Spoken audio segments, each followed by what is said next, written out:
There is an unmistakable pattern I see in people who tell me they don't really know who they are. They don't know their own preferences, their hopes, they don't know their dreams. And the pattern I see again and again is that in their childhood, no adults paid attention to who they were. And there may have been abuse and neglect, but particularly insidious is the damage done when parents don't see or validate what is unique and lovable about this particular child. And I suspect that parents recognizing the unique character of their children is crucial to development. We need that. And my letter today is from a woman I'll call Sonia, and she writes, "Dear Anna, I've been watching a lot of your videos and they certainly resonate with me. I really like the idea of writing down what my dream life would look like." That's at the beginning of my dating course, which you can find down in the description section. She says, "So I found a nice big pad of paper and my favorite pen, and I started. And after I'd written down some things I'd like to have, I realized that I haven't got the faintest clue what I want to do with my life. I've never had any idea, and I still don't have. I don't know what, if anything, I'm good at, and I don't feel passionate about anything." Okay, so I've got my fairy pencil. I'm going to circle things that I want to come back to in a second reading. But let's read Sonia's letter all the way through and see what's going on. Okay. She says, "If I could just win the lottery, I'd be on Easy Street, traveling around a bit, seeing interesting things, putting my daughter through college, and getting out of my lackluster marriage. As it is, I can barely function. I get up and I go through the motions because I have to. I make myself carry on, mostly for my daughter's sake, but I feel my life is over, really. I'm 56, and I'm just so tired of everything. I don't want to do anything. Being richer would make life easier, as I never have enough money to get from one payday to the next. But I don't know if it would make me any happier in myself. I just don't have a clue what I should do next. Just raising my daughter, doing the housework, and trying to keep my head above water financially seems like enough without adding anything else. I can remember when I was 14, she says, telling my mother that I didn't feel I had any identity. There it is. That I had no idea who I was, and she didn't have anything to say about that. I think she told me to stop being silly, but the truth is that I still feel like that today. I was always good at drama at school because I could really inhabit a character. It gave me someone to be. My history is that I was born in the mid-60s in the UK. My parents were both spoilt, as they say. They were only children, and their relationship was violent and abusive from the get-go. They had been only married for a year when I was born, and they were not ready for me. They both worked, so they left me to be looked after by a neighbor who lived in the same building until I was 6 months old. And then when she couldn't look after me anymore, my grandparents stepped in and took me to live in the countryside with them. My grandparents were good people, says Sonia. They loved me and I loved them, and I think they tried to do the right thing, but when they took me back to live with my parents a year later, it was very traumatic. My grandmother told me that I was just learning to talk, but when I went back to my parents, who were like strangers to me, I stopped talking completely for quite some time. I think my mother tried to love me at this point, but I was not the child she had hoped for. Somehow I just didn't fit the bill. And then she got pregnant with my brother, and he became her all and everything, and she told me later that he was an easier child. She just couldn't relate to me. I don't have a lot of memories of this time, but I do remember feeling a bit hurt that she wouldn't let me help to give my baby brother his bottle. I wanted to help look after him, but she wouldn't let me get involved. She had to have this exclusive relationship with him, and no one else was allowed in. And one reason for this was probably the hellish relationship she had with my father, who would work out all his negative emotions on her. He was very violent. He was a sadistic person. He's dead now, and I don't think anyone misses him much. I can remember her getting beaten up in front of me before my brother was born. Oh, this took a while to mention. So I would have been no older than 3, and that carried on through my childhood. My brother and I used to sit together at the end of the bed listening, paralyzed with fear, to the shouting and screaming coming from downstairs. I don't know what he thought, but I used to wonder if we would find her lying there dead the next morning. What I could honestly never understand was why, even if she didn't feel able to leave him on her own account, why didn't she leave him to protect us kids. We used to get hit too, and honestly, the mental and emotional abuse was far worse than the physical abuse. He was a really mean person who used to get off on our pain and discomfort. He used to laugh when we cried. He really thought it was funny. I know it was the 70s, and there would have been some stigma attached to being a divorced single mother, but my grandparents were alive then. I think they would have helped her. Certainly she could have gone there in the first instance, but she didn't. She stayed with him, and we all had to endure his BS. Another low point was a period when I was left with a childminder, a babysitter, all day. When my mother went back to work after having my brother, I was about 3 years old, and I used to watch her walk away down the road from behind the garden gate and feel that my heart was leaving with her. The childminder was a really horrible, uncaring person, and I was terribly unhappy. And the other kids there didn't like me and wouldn't let me play with them. And the worst of it was that although I begged my mother not to take me back there, she ignored me and left me there again and again. I think that was where I really started to feel the deep sadness that characterized my entire childhood. I knew, even at that young age, that my mother was not going to protect me and I would have to rely on myself. And I did, and I still do. But there is a part of me that just wants to put down this heavy load. My grandmother told me it was very obvious to everyone how my mother favored my brother over me. I don't remember much about it except to say that when I was about 5 or 6, I used to regularly get very upset when my mother would spend half an hour each evening saying goodnight to my brother and then just call out a quick goodnight to me on her way downstairs without even coming in to kiss me. One evening, I decided that I should probably go into my brother's room to join them if I wanted to be included in the fun, and that it was my fault rather than my mother's. But as I entered the room, they stopped laughing and joking and fell silent. All I could do was leave again and go back to my lonely bed. Oh, this is so sad. Another time I will always remember is when my mother had some fruit cake, which was my favorite at the time. And she divided it so unfairly between my brother and me, giving him the lion's share, obviously. And I said it was completely unfair and that I wouldn't eat it. And you know what she did? She told me to stop being ridiculous and forced me to eat the cake. It was incredibly humiliating. Of course, my brother is seeing all this and learning that I'm a person of no worth at all, a nobody. In fact, when he got older, he assaulted me. He felt he had every right, and as he said at the time, there was no point in telling our parents because I would not have been believed. That was very true. My parents didn't believe anything I ever said. He got the message that he was the good child and I was the black sheep, and even though I don't think I did anything to deserve that, when I did well, for example, I won an end-of-the-year school prize for story writing. You are a good writer. And got given a big silver trophy with my name on it. My mother disregarded it completely. She certainly never congratulated me. She acted as if nothing had happened at all. In fact, all my life, I've wondered just what I would have to do to get her attention. I used to wonder if I murdered someone, she would notice me then. And I think that although my father's abuse was more obvious, it was the subtle, undermining quality of my mother's abuse that had the more lasting effect on me. My father, you could just write off as a nutter, but my mother was very charming and delightful in company. So no one would ever have believed that she was capable of being utterly cruel and heartless behind closed doors. Even now, my brother acts very pompous and entitled, and I'm still just a nobody in their eyes. They belittle everything I do and begrudge me whatever success I've had in life. When something goes wrong with me, I think they're happy as if that were the natural order of things, and therefore everything is right with the world.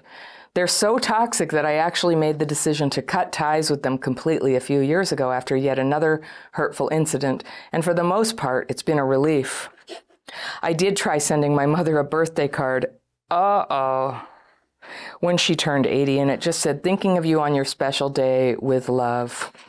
But I got no answer, and she has never phoned me ever. It always had to be me.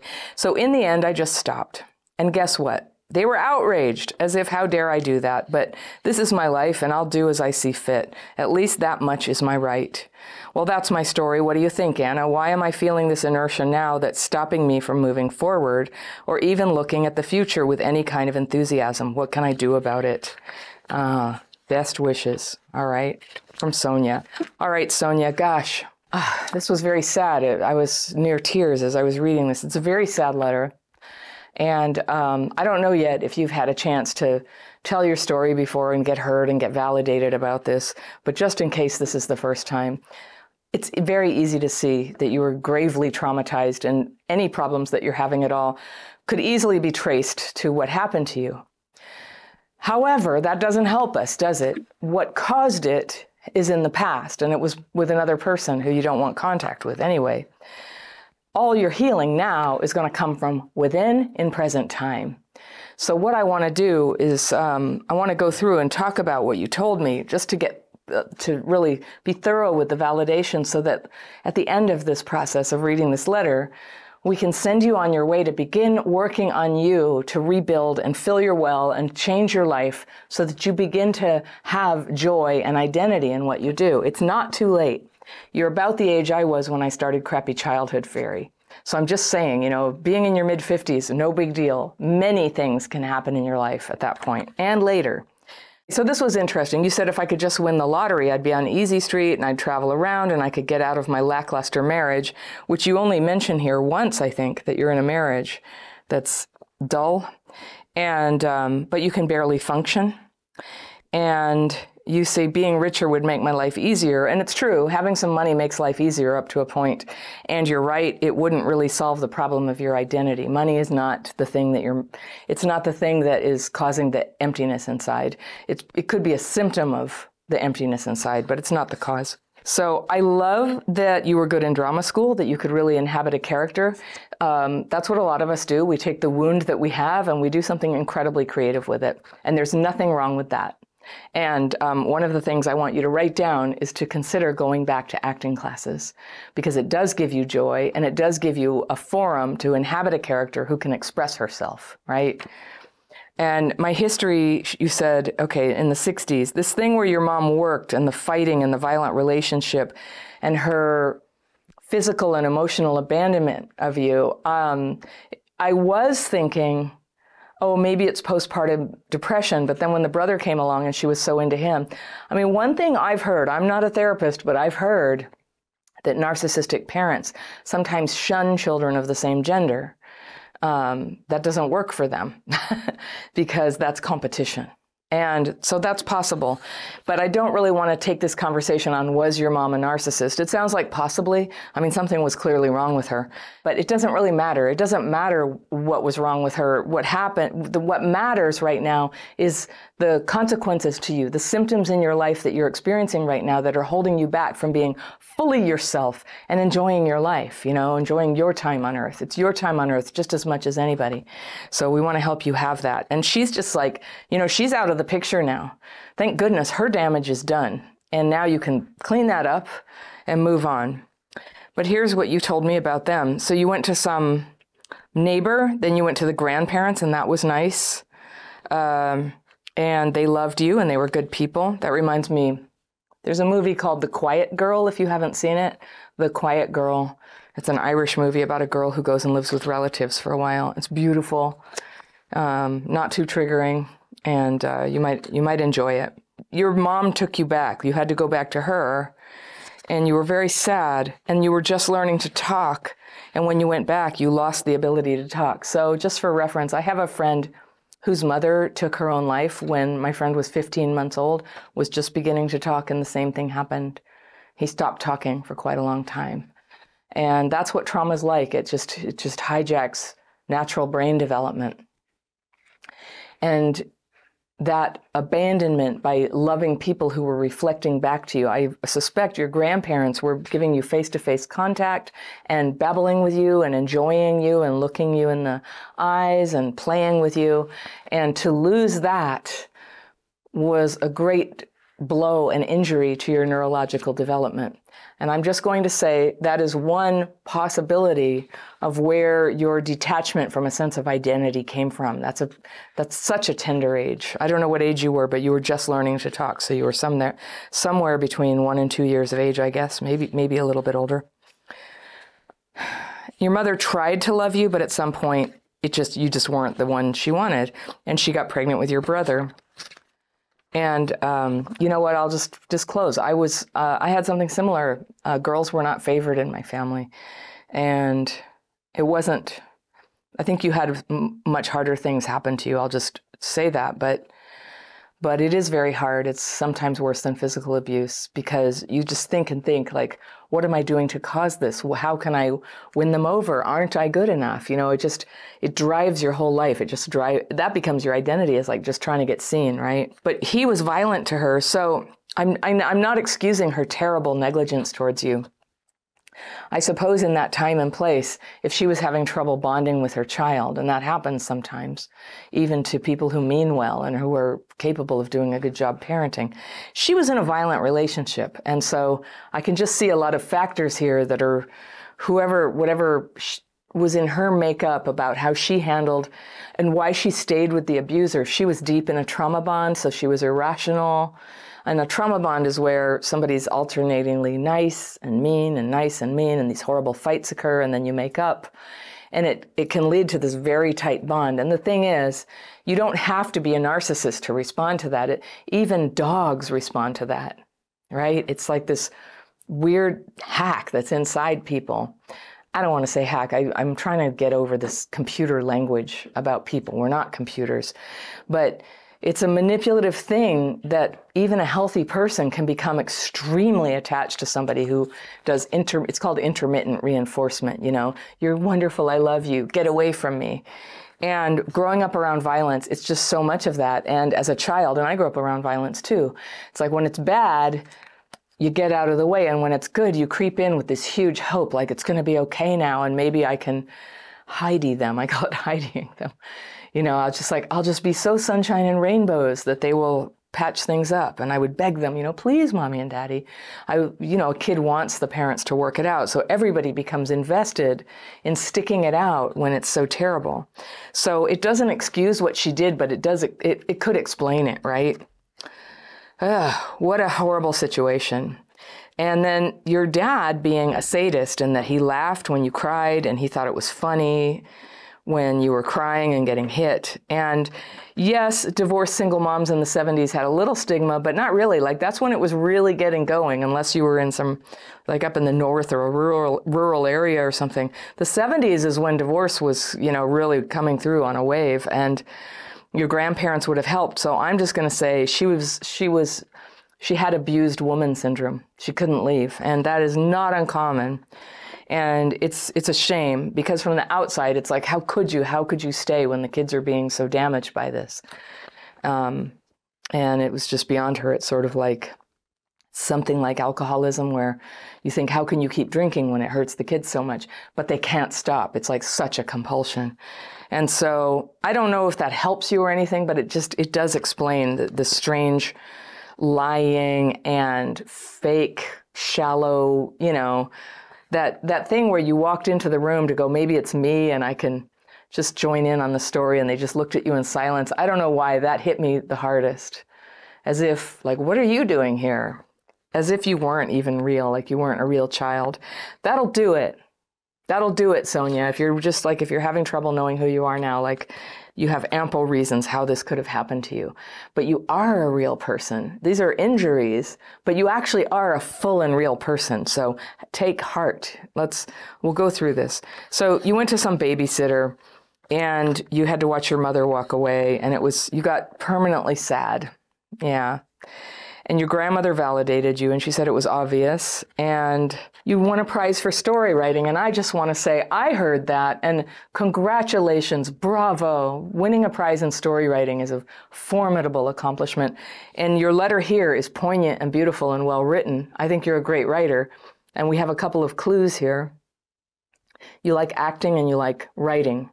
You're very talented as a writer. I haven't seen you act, but you said it went very well for you. So acting and writing, I mean, those are really fun things to get involved with. The Crappy Childhood Fairy blog, you know, fundamentally, I'm a writer. I started with a blog. I made a video to show things. I prep these videos. I write my intros. I'm writing a book. You know, I'm a writer too, and I always was as a kid. And so when you think writer, don't think it has to be journalist or it has to be any one type of writer. Writing is part of every creative endeavor and every communication endeavor. And there is so much room in this world for good writers like you. So this thing was very telling that your father came off as crazy, a nutter, as they say in Britain, and your mother was charming and delightful in company. That is a certain type.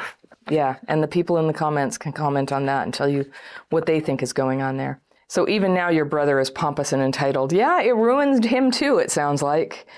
And you are nobody to him, so you wrote them off, and good. Then you had a little slip and you sent your mother a birthday card, thinking of you on your special day with love.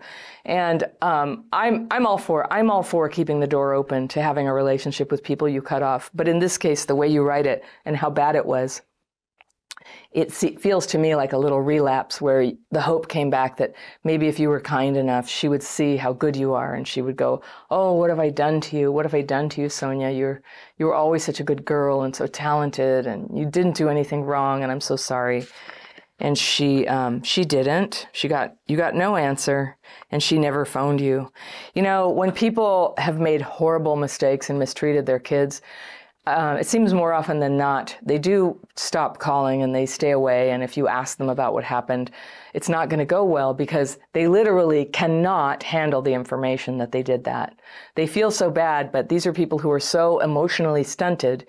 They have no mechanism for, recognizing what they did, having contrition and conscious about it, and saying something about, I recognize what that did to you, and I am so very sorry. Can you forgive me? It's not like that. She can't do it. I'll leave it in the comments, and I know there are therapists in the audience too, so, please share with us your observations about this mother, what's going on. So you're saying to me, why am I feeling this inertia now that's stopping me from moving forward or even looking at the future with any kind of enthusiasm? That actually sounds to me like the freeze response, and it's very common. Fight, flight, freeze, and fawn. And freeze sounds like what's happening with you, and people become immobilized. The opposite is people get very amplified. They get either, fighty, they want to attack, they're angry, or they become over-functioners. You're under-functioning. So over-functioners, they're like, I just never stop working. I'm going to do so many great things. My parents will finally love me. You're under-functioning, and it's just one role that kids play. You didn't choose it. It's just kind of how things played out. And you can heal that by working on your nervous system health. There's a couple ways you can do that. There's physical means like yoga, dance, martial arts. There's courses you can take online with some very good practitioners out there. One I really like is Irene Lyon, Lyon, and she teaches a step-by-step process to reactivate and come back out of the freeze response. And it's very good. She knows what she's talking about. She's got a nice style that's good for traumatized people. Over in my program, you can learn the daily practices, which is where you can start to deal with the fearful, resentful thoughts that come up and clutter your mind and make it really hard to see clearly, like, what do I want? What would I like to try next? This, I think, is the secret to becoming your true self, is you begin to experiment with it. It takes experimentation, and you were denied in the level of supervised experimentation that proper parenting is supposed to include. So you get to do it for yourself now. You've played your role, you've lived your life, you have this marriage, everything is lackluster about it. There's not money. You'd like to leave. You can't imagine, when you were trying to write down the ideal life, you couldn't do it. And I hear that a lot. So just know you're not alone. That is something that happens. There's just this big void there, a void of unconsciousness. And maybe it's because it was just too much for you. You had too much going on to really develop that. Or being in freeze response, there's a part of your brain that's not switched on right now, but it's there, Sonia. You do have that part of you, and it's activated through practice. So one thing that happens when we live our lives in trauma is we have to start making our lives very small to cope. When you don't have good tools or support to start healing your symptoms, and most people are walking around, they have no idea. For most of my life, I had no idea. People would go, oh, you need to heal. And I'd be like, I agree, but how? How do you do that? And so we know so much more now about how to do it. And so you need some curiosity. But I get it, when you're frozen, when you feel paralyzed in the house, like you can't get up, you can't leave, you can't find the energy to motivate, You need to begin with one thing, an exercise that begins to function like WD-40, right? To decalcify your thoughts and intentions. For me, that is the daily practice technique. It's a set of techniques where you write your fears and resentments twice a day. It's a special format that's designed to release them. It's not just naming them. We name them, but it's all a process of releasing, followed by resting and meditation, which allows your brain to put itself back together. And gradually over time, sometimes in big bursts too, which are pretty fun, things come to you. Healing comes to you. Something all of a sudden that was hard, it gets easy. Something that was unclear becomes clear. Something that you had no picture of, all of a sudden the picture comes to you. And that's a very good thing, is to start activating and receiving information from within yourself about who you actually are and what you want to be doing.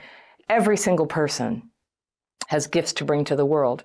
And when we can't, the whole world is suffering for lack of it. I mean, the world has a lot of problems. So let's just say that maybe your gift has to do with writing, or it has to do with performing. Maybe it's something like that.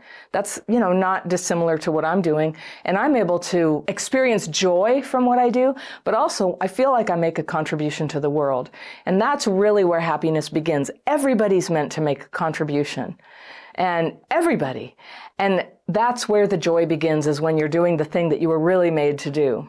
And sometimes we just have to do a stand-in. Like, I used to take carts at the grocery store from the parking lot, ones that they weren't even my cart, but I'd bring them back. I would just do something that was a contribution, because just doing one little thing can help bring you back from that depressed, frozen place, and start to introduce just a little ray of sunshine, a little bit of happiness back in your life. So I have some suggestions for people. In addition to taking my daily practice, which is free, and there's a link down below, I'm going to leave you with a download about how to feel happier. And it's about steps that you can take to start introducing some happy feeling into yourself, into your day, into your life, so that you just have a little bit to go on, so that you can take that next step. It's one step at a time. Your English, one foot in front of, chin up, one foot in front of the other. My husband is English, and he said that to me back when I first met him, and I had no work. I was losing my house. It was 2009. Things were pretty grim in America, and I was a single mom, but I was dating this very nice guy who ended up later being my husband. And he used to say, come on, chin up, one foot in front of the other. And that was kind of different than the California thing of like, oh, what are your feelings? How does what did your mom do? And I'm not making fun of that. Like, we all need to look at that. But when you were telling me what was wrong, you were very, very in touch with what had happened to you. You were beautifully in touch with what had happened to you. You had great insight. I feel like you're in a good place with that. And, perhaps you're working with a therapist, or you will again, or perhaps. But whatever you decide to do, begin to take action now to start to bring happiness into your life. Little bits of joy, just a little burst. Do you know those little candies? Well, in England, they have those pastilles. They're like tart, and they give your mouth like a little, that's how happiness, just a little bite of happiness to come in and energize your day a little bit, to start moving on, to go one foot in front of the other with your chin up. So I have a PDF you can download, and it is How to Feel Happier Right Now, and it's right here. And I will see you very soon.